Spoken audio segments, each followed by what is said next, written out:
Hei! Täna räägime turvalisusest.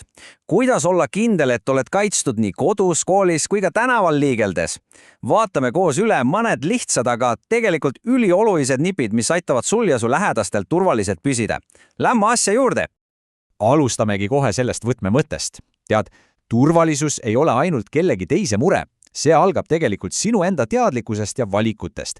Just see mõte annab meile kõigile jõudu juurde ja ongi kogu tänase jutu aluseks. Niisiis, mis meil plaanis on? Meie teekond turvalisusesse koosneb 5 osast. Alustame kodus, siis liigume kooli, vaatame, kuidas käituda õues ja liikluses ning lõpuks räägime ka sellest, kuidas olla valmis suuremateks ootamatusteks. Lähme! Okei, sukkeldume teemasse ja alustame sealt, kus turvalisus tegelikult pihta hakkab.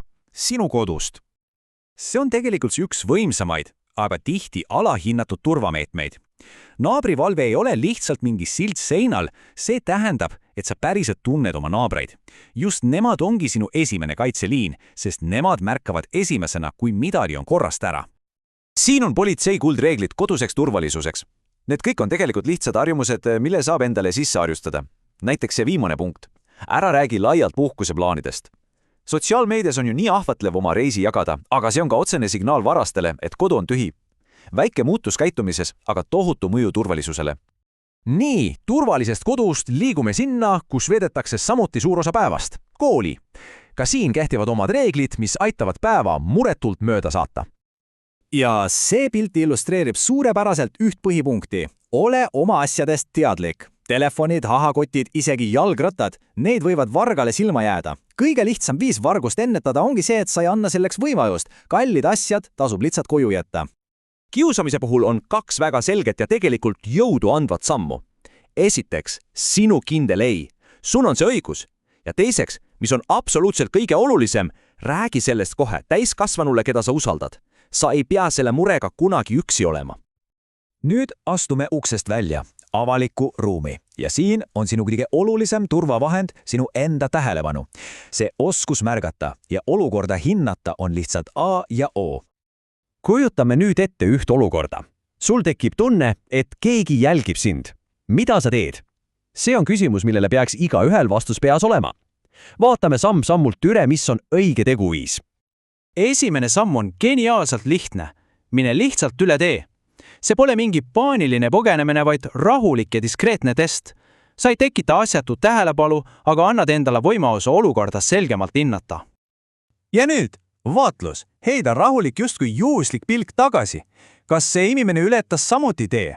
See on tõe hetk. See lihtne tegevus annab sulle selge vastuse, kas su sisetunne pidas paika või mitte.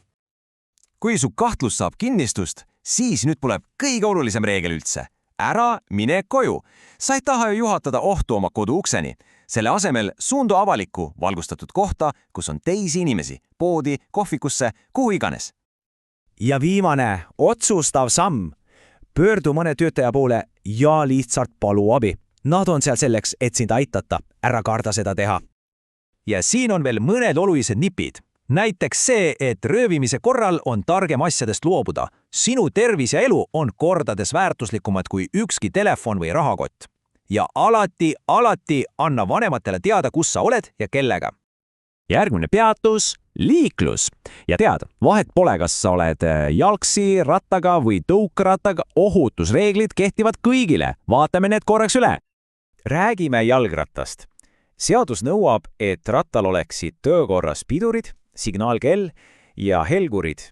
Ees valge, taga punane ja külgedel kollane või valge. Need ei ole mingid soovitused, vaid lausa kohustuslik varustus, mis tagab sinu nähtavuse ja ohutuse. Elektritõukerattad on meil nüüd kõikjal ja ka neil on omad reeglid. Kõige olulisemad, kanna kiivrit, sõida alati üksi, ole jalakäijate suhtes eriti tähelepanelik ja parki nii, et sa teisi ei sega. See on lihtsalt vastastikuse austuse küsimus. See tabel siin annab hea ülevaate. Kõige olulisem on meeles pidada, et reeglid sõltuvad sinu vanusest ja sellest, kas sul on olemas jalgratturi juhiluba. Näiteks 10–15-aastane noor, kel on luba olemas, võib juba iseseisvalt sõiduteel sõita, aga noorem või lootasõitja vajab täiskasvanu järelevalvet. Okei, laiendame nüüd vaadet. Isiklikult turvalisuselt liigume suurematele, tervet kogukonda hõlmavatele hädaolukordadele. Kuidas olla valmis millekski tõeliselt ootamatuks? Aga mis see kriis täpselt on? Lihtsalt öeldes on see olukord, kus tavapärane elu enam ei toimi. Mõtle näiteks pikaajalisele elektrikatkestusele talvel. Poed on kinni, küte ei tööta, internetist ja telefonist rääkimata. Just sellisteks olukordadeks peadki valmis olema.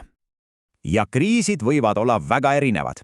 Alates loodusõnnetustest nagu suured tormid kuni tehnoloogiliste rikkedeni, näiteks pikaajaline elektrikatkestus. Oluline on lihtsalt mõista, et sellised asjad on võimalikud. Ja siit tulebki välja elanikkonnakaitse põhiidee. Eesmärk ei ole oodata, et keegi sind päästaks, vaid olla ise valmis teatud aja iseseisvalt hakkama saama. Iga pere valmisolek on tegelikult osa kogu ühiskonna tugevusest. Ja lõpetamegi küsimusega, mis on mõeldud mõtlemiseks. See ei ole hirmutamiseks, vaid ärgitamiseks. Võtke korraks hetk ja arutage perega läbi, mis on meie plaan. Teadmine, mida teha, ongi parim ettevalmistus. Aitäh, et vaatasite!